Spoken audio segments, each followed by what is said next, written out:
Hi, Assalamualaikum warahmatullahi ta'ala wabarakatuh, and welcome to our 11th lecture. Allahumma salli ala Sayyidina Muhammad wa ala ali Muhammad. Alright, so today I'm gonna walk you through these topics.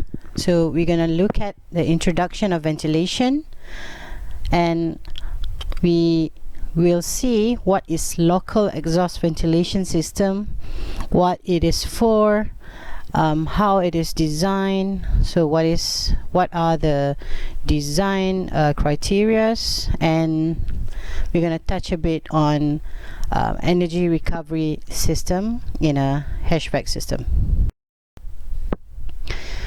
So what is actually ventilation?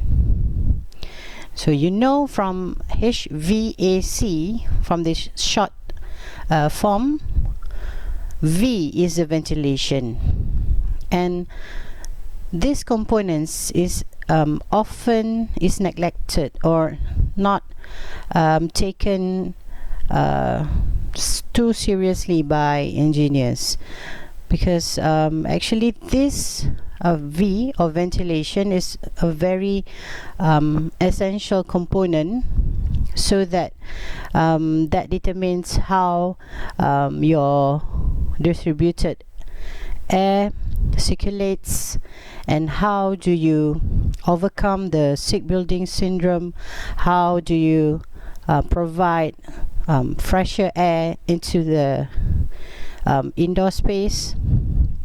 And ventilation is actually the process of changing or replacing the air in any space, so that you will have a better indoor air quality. And it includes both the exchange of air from and or to the outside, as well as the circulation of air within the building. And this ventilation is there to remove the unpleasant smells, to dilute any toxicity in the air, and to remove excessive moisture. And again, it is a component that is very essential, so that you will maintain your good indoor air quality. Right, there are three types of ventilation. The first one is natural ventilation, and it uses the air density differences to create the airflow in and through the buildings. And normally we use windows, doors, and maybe there's some cracks made below the ceiling, so that natural ventilation can occur.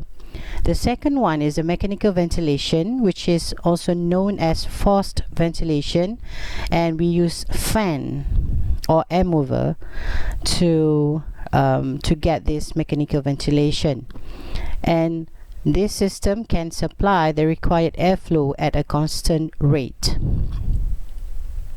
And the third one is a hybrid ventilation, which is the mix of both natural and mechanical ventilation.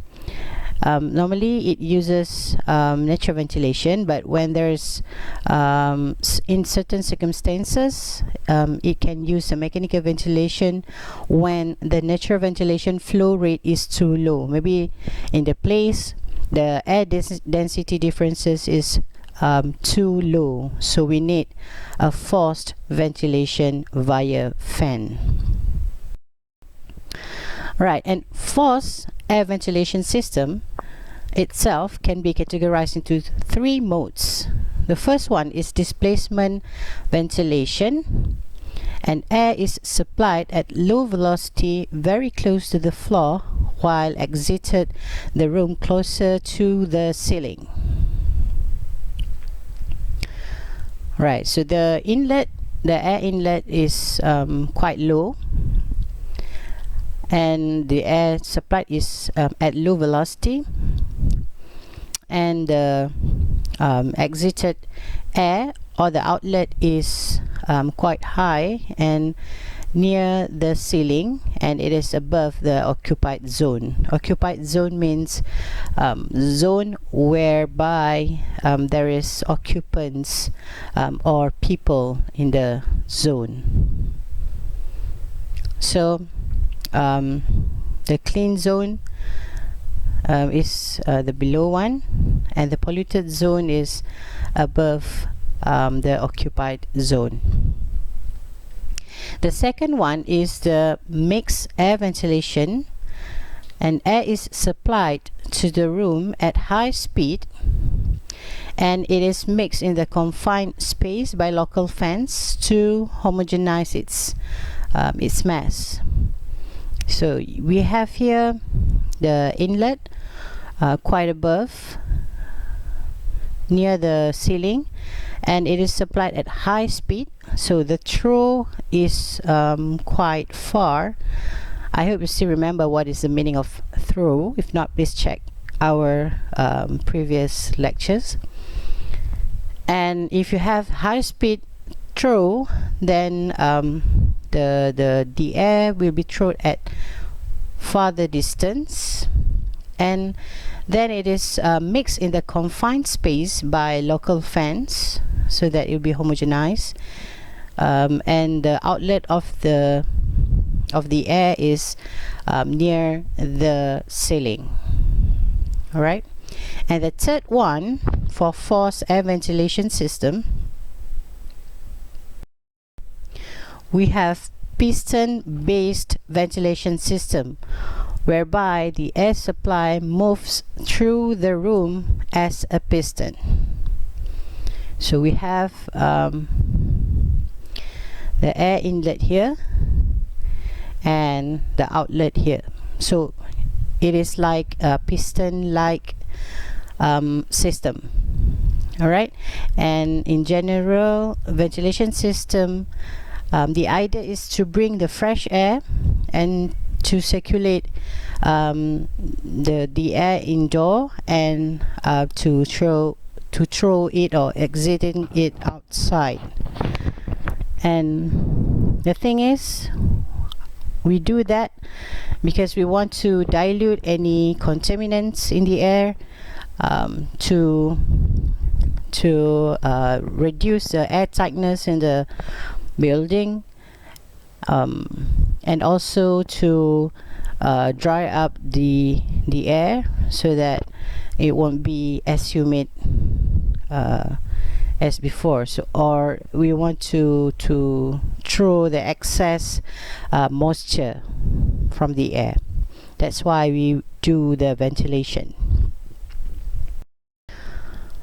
Okay, now we come to local exhaust ventilation system, or known as LEV.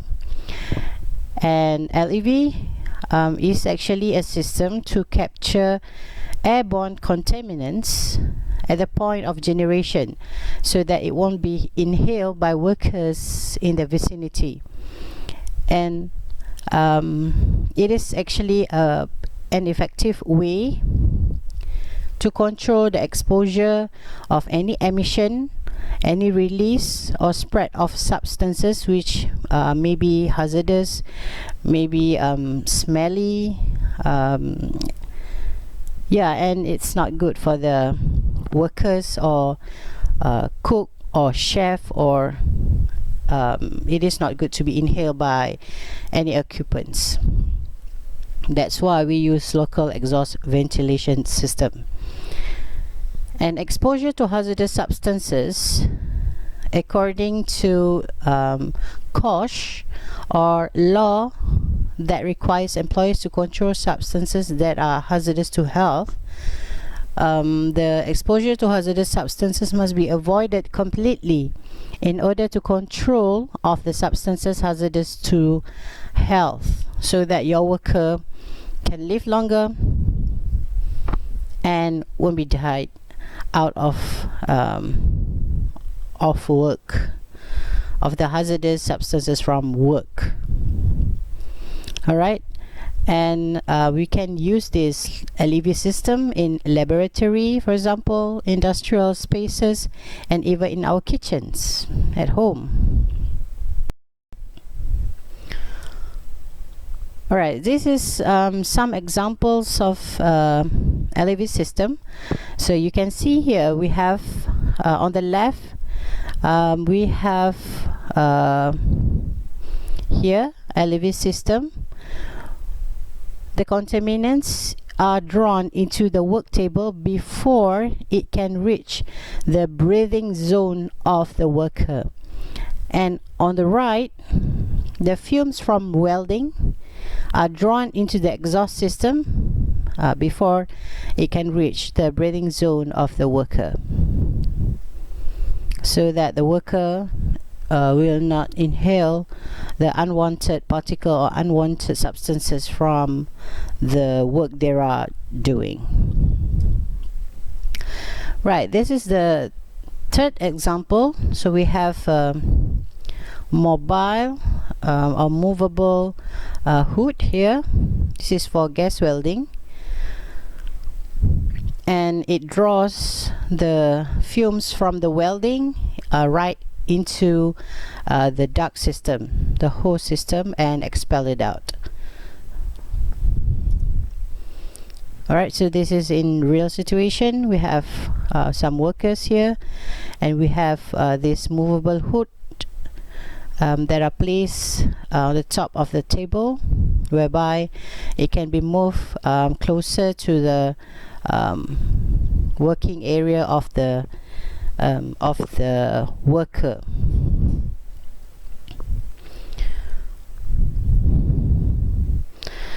Alright, so this is normal kitchen. So we have this hood to draw all the smoke from the cooking, and it will be drawn by a fan, and it will be expelled out from the system to the outside of the room. And if you can see here, the cooking is here and the smoke is here. So the hood is placed on the top of the cooking, but the breathing zone of the cook is actually here. So the best is the hood is placed directly onto the cooking, above the cooking, so that the smoke will be drawn out before it reaches the breathing zone of the cook. Okay, this is just an addition. If you draw some portion of air to the outside, so you should have a makeup air device to provide the portion of air back to the inside, so that you won't have the tightness feeling, and because the pressure stays the same, because the portion that is drawn out is replaced by or via this makeup air device. Right, what are actually the purposes of ventilation? Right, so the first one is to protect the workers itself from health hazards. The second one, to protect them from hot processes, because some processes in industry, for example, it involves hot processes. And the third one is to protect the product itself. For example, here we have a working space, and we use slot hood. If you can see here, there's two or three slots here to draw the unwanted particles or unwanted substances, and it is expelled out via this LEV system. And the second one, here we have canopy hood, and this canopy hood is placed directly above the working table, or here it is a tank. And what are actually the airborne contaminants? Alright, it includes particles, solvent vapors, acid mist. So solvent vapors maybe from chemical, acid mist and metal fumes whenever you do some metal work. And we have to think, you have to think, really think how to reduce the workers from interacting with the source of contaminant. And are the workers exposed to the air contaminants in the concentration over an exposure limit? So these questions requires air monitoring so that we can see and evaluate how bad is the contaminants or source of contaminant. Right, so this is an example. We have hood directly on the side of working table, whereby this worker do some tests that generates fumes. So this LEV system or this hood is drawing the contaminants into the LEV system to expel it out.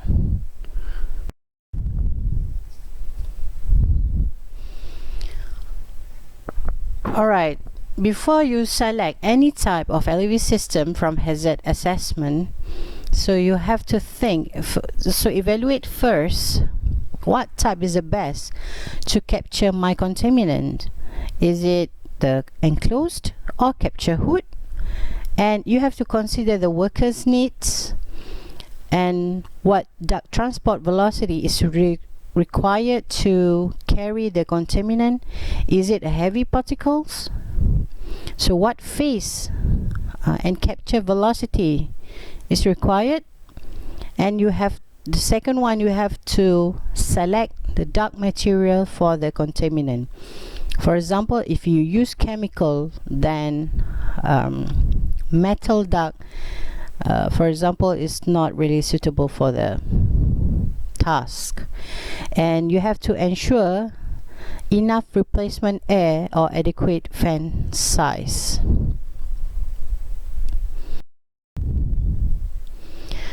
Right, so this is an example of local exhaust ventilation system again.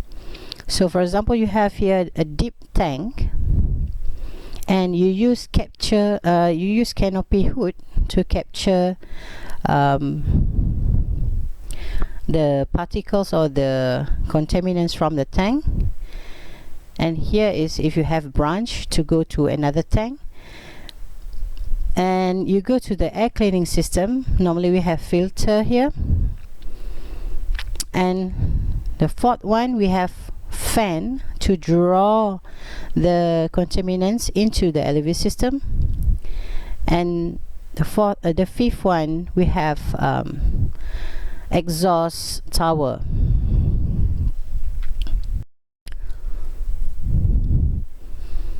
Right, just so you know, the capture of contaminant is only effective within 1 duct diameter. Right, so if this is your duct, if this is your hood, and the capture of the contaminant is effective within this 1 duct diameter. Alright, so this is an example, not an example, it is examples of hood type that I took from ACGIH manual, the industrial ventilation design system something. And for example, here we have hood type. This is slot hood. So here is the length and here is the width of the hood, and X is the distance of the source of contaminants to the hood. So you can see here the aspect ratio of the slot hood type is 0.2 or less. That means it's really narrow, you know. And the airflow you can calculate by using this formula, 3.7 times L times V times X. L is the length of the slot hood, V is the velocity, the capture velocity, and X is the distance of the source of contaminants to the hood, to the face of the hood. The second one, we have flange slot. So the aspect ratio is 0.2 or less. Actually, it is the same, and the difference is only the flange. The flange slot has flange to divert the source of to divert the contaminants into the hood more effectively. And the airflow can be calculated by using this formula, 2.6 LVX. And the third one, we have plane opening, and the fourth one, we have flange opening. Right, so here is the width again, and here is the length. So the area, you can just multiply the width and the length, and the formula for the airflow is this one. All right, and the fifth one, you have booth hood. So it is quite the ratio of the width and height is quite big. I mean, quite the same. And the aspect ratio, so it is it needs to suit the work that that is involved in this process. And the airflow is equal to VA. You know, V is the velocity, A is the area of the hood opening, which is width times height. Right, the sixth one, you have canopy hood. So this one, normally it covers a tank and the canopy hood, normally the size of the canopy hood is equals to the size of the tank. All right, and this one we have plane multiple slot opening. So we can have 2 or more slots actually here. And for the last one, we have flange multiple slot opening. So the difference between this plane multiple slot opening and flange multiple slot opening is the flange that it has. And the flange is again to direct the contaminants to go into the hood more effectively. So you can check this table again at this source. Right, so I just copied some notation so that you won't be lost. You can refer it back later. Q is the volumetric airflow, which is normally measured in, if SI unit, measured in cubic meter per second. And A is the face area of the hood. L is the length of the hood. V is the capture velocity at distance x. VO is the superficial velocity at face of hood. W is the width of hood. X is distance from hood.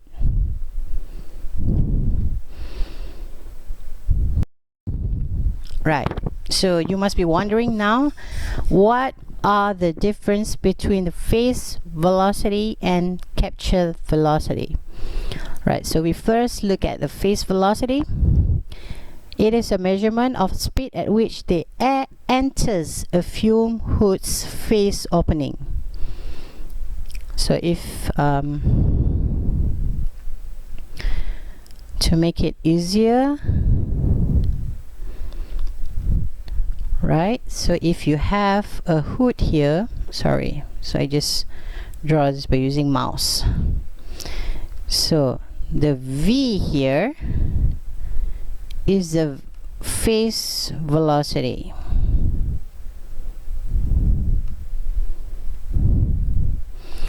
And the capture velocity, for example, this is your source of contaminants.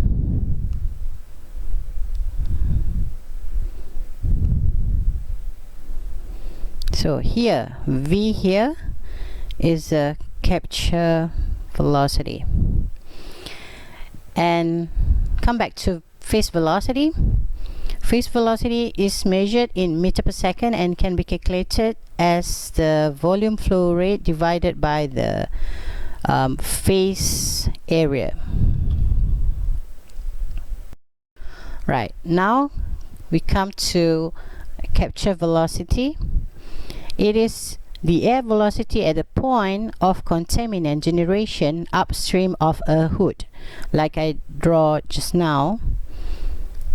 And the contaminant enters a moving airstream at the point of generation, and it is conducted along with the air into the hood. And the concept of capture velocity is primarily used by designers to select a volumetric flow rate for withdrawing air through a hood in the case of non-buoyant or heavy contaminant source. So if the contaminant particle is quite heavy, so it tends to fall in air. So that's why we need capture velocity. And ranges of capture velocities for several industrial operations are listed in the next table. So you can check this source in Industrial Ventilation Design Guidebook 2001. Right, so this is the capture velocity, recommended capture velocities for certain industrial application. I take this from ACGIH Ventilation Manual. Alright, so when there is no velocity or the air is quiet, for example, evaporation from tanks or degreasers, then you won't need as much as certain industrial application whereby the air motion is quite rapid. So you just need a low capture velocity, which is between 0.25 to 0.5 meter per second. And for low velocity, moderately still air, so you can use 0.5 to 1 meter per second, for example in spray booths, for container filling, for welding process, for plating process. So you may use this capture velocity. And for active generation into rapid air motion, you can use 1 to 2.5 meter per second capture velocity. For example, for spray painting, for crushers, so you can use this one. And the last one is for high initial velocity into very rapid air motion. For example, at the grinding process, for abrasive blasting, for tumbling process. So you may need a higher capture velocity, which is between 2.5 to 10.1 meter per second, depending on the process.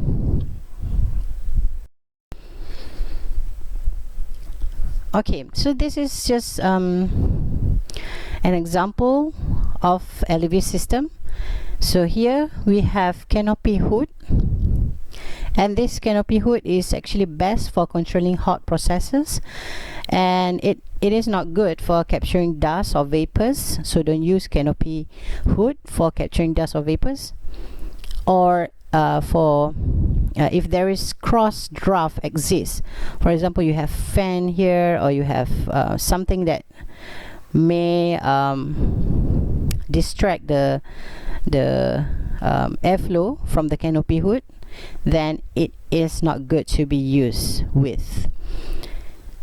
And of course the worker should not put their head under the canopy hood, just hands but not head. Alright, so this is another type. We have elephant trunk. This is good for welding fumes, for small process tasks, for machining, disconnecting process lines. And normally this elephant trunk is placed close to the contaminant, and to ensure the adequate capture velocity at distance from contaminant.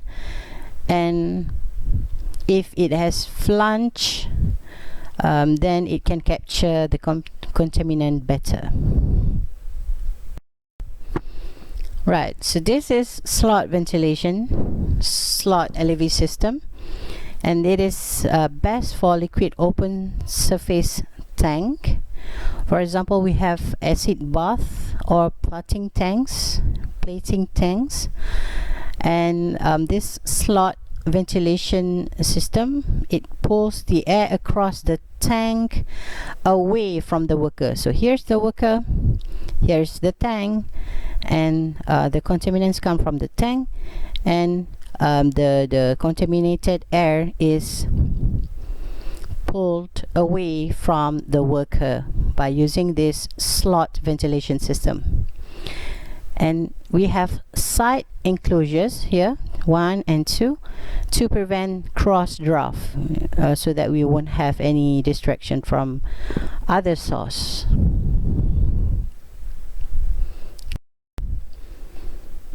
Alright, so this is another one. Normally we use in lab. This one is oven, borophonaces and ovens. This is a vented enclosures, so we can use for glove boxes, for furnaces and ovens, or abrasive blasting. So we use a enclosure ventilation system. Okay, this is some notes for you as a designer, LEV designer.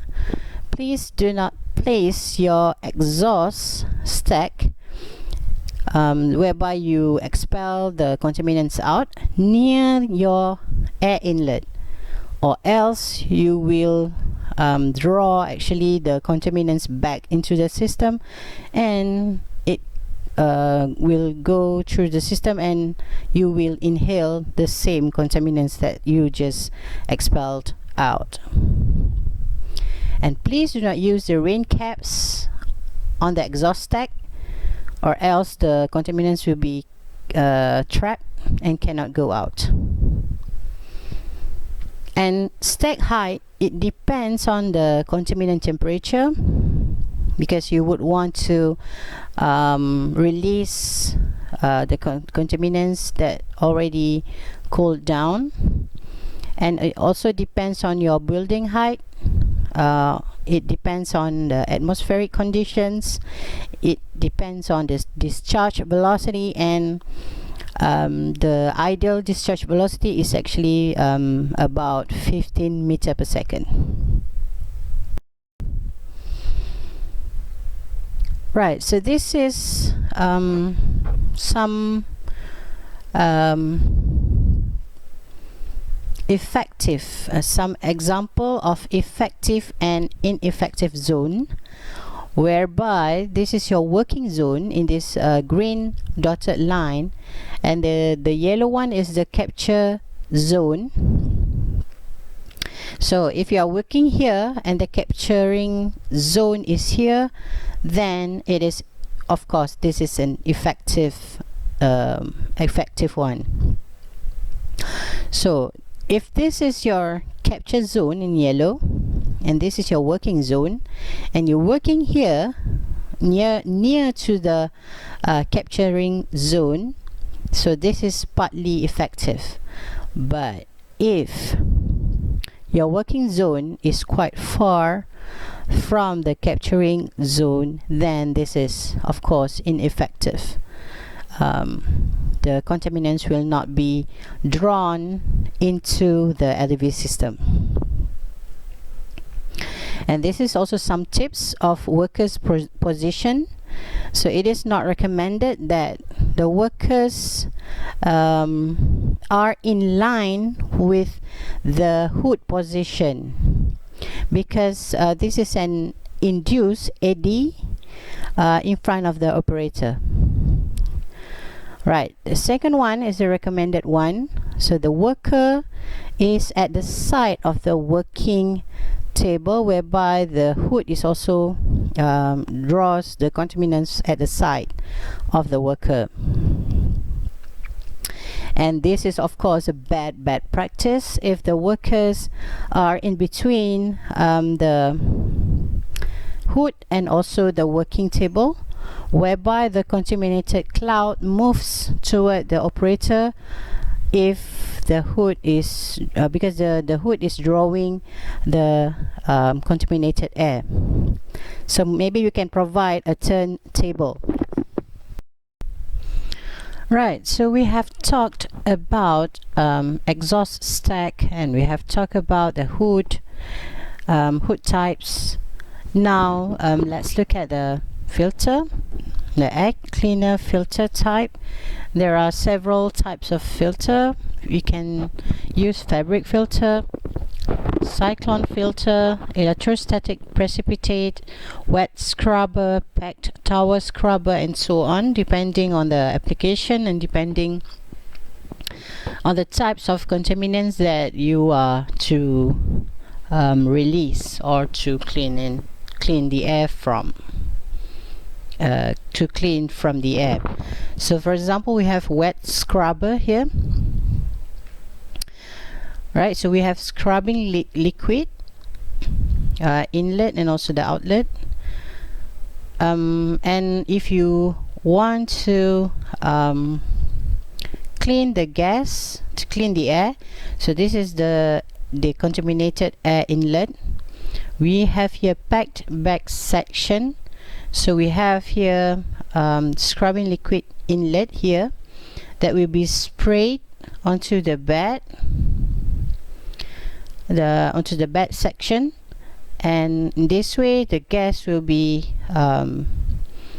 cleaned, and the wet air will go through the mist eliminator to remove all the moistures from the air, and then only then it will be released. So the clean gas will be released after it is clean after it is scrubbed by the liquid and also dried by the mist eliminator. Right, so this is wet scrubber. So the second one we have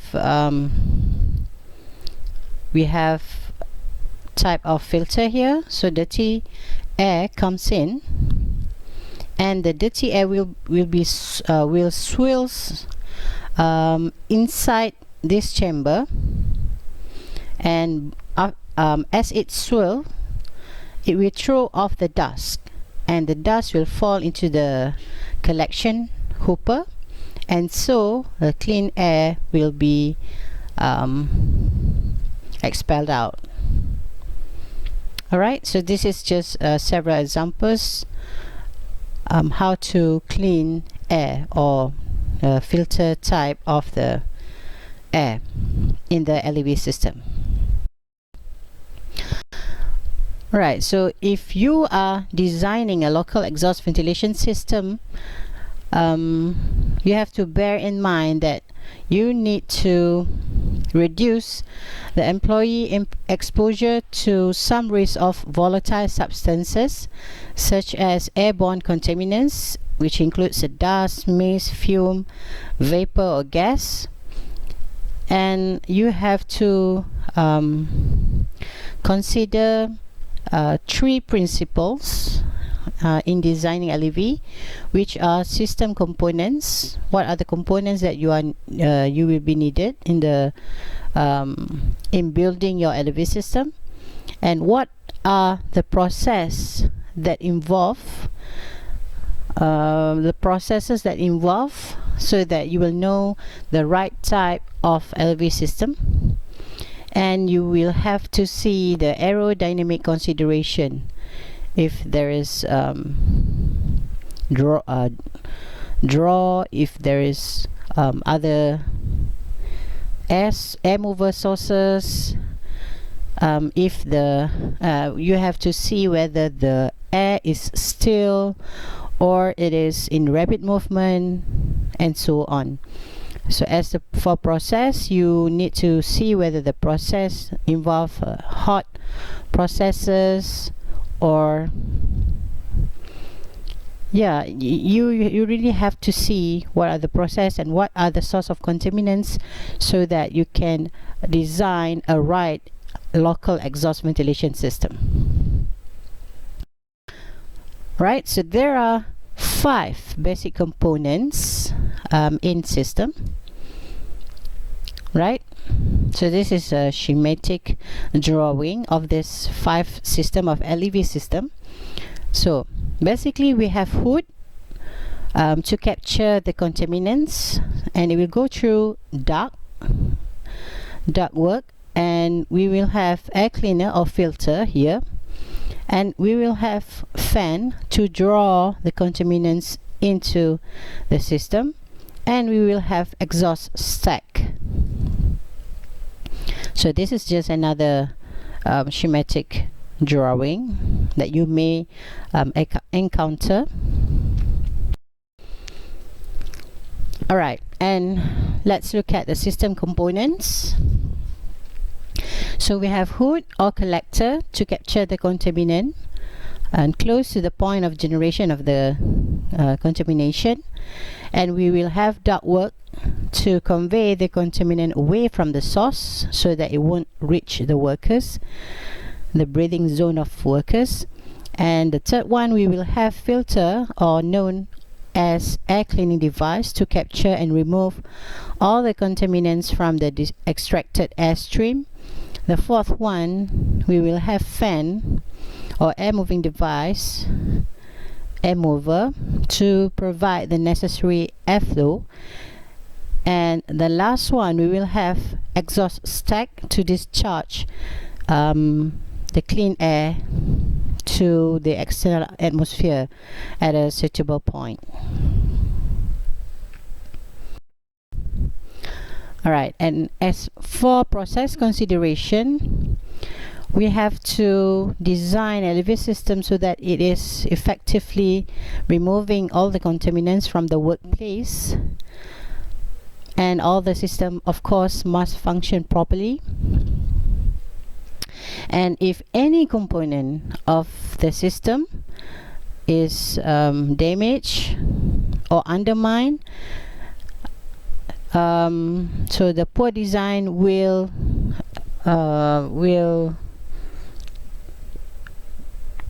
distract the overall performance or reduce the overall performance and the ability of the system to control the exposure.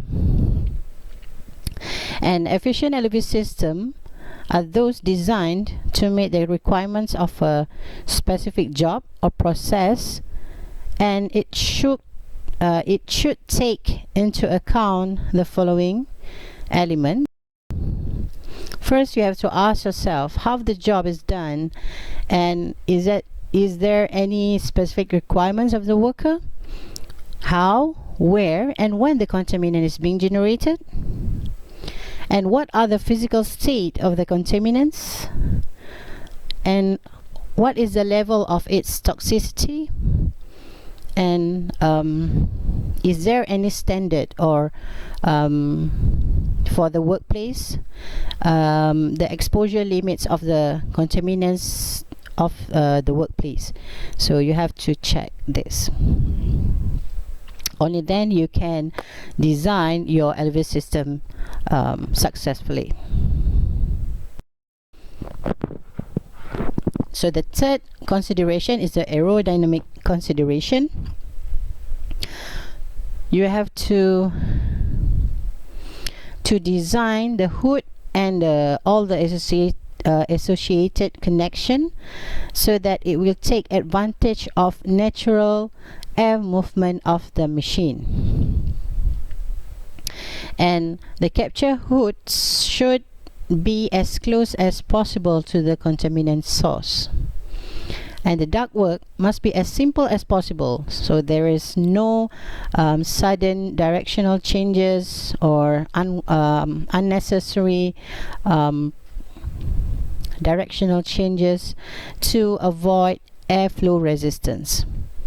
And the cleaned air must be discharged to atmosphere at suitable point. Please see and look at it so that your outlet or exhaust stack won't be near your fresh air intake, for example, to avoid the circulation back of the contaminants to your workplace.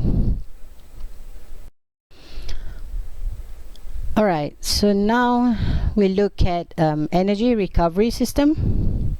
So I'm just gonna touch it quite shallow. I won't go deeply. But if you hear about energy recovery or ERV system, it is actually include any technique or method to minimize the input of energy, so to reduce your energy basically. And the ERV system, ERV is there so that your energy recovery process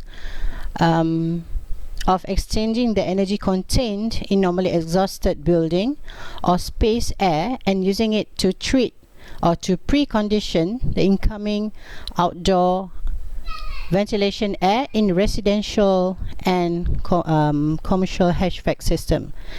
For example, you can search about air-to-air heat exchanger, whereby the outlet air or the exhaust air is used, the heat from the exhaust air is used to temper the incoming fresh air from the outside, so that there is the energy that is needed to be used in reheating process can be reduced, so it will be more economical. Alright, so intake to the building, from the building, and this exhaust air will be used to temper the intake air to the building. Alright, so I think that's all from me for now. Thank you so much and see you again, inshallah. Assalamu alaikum.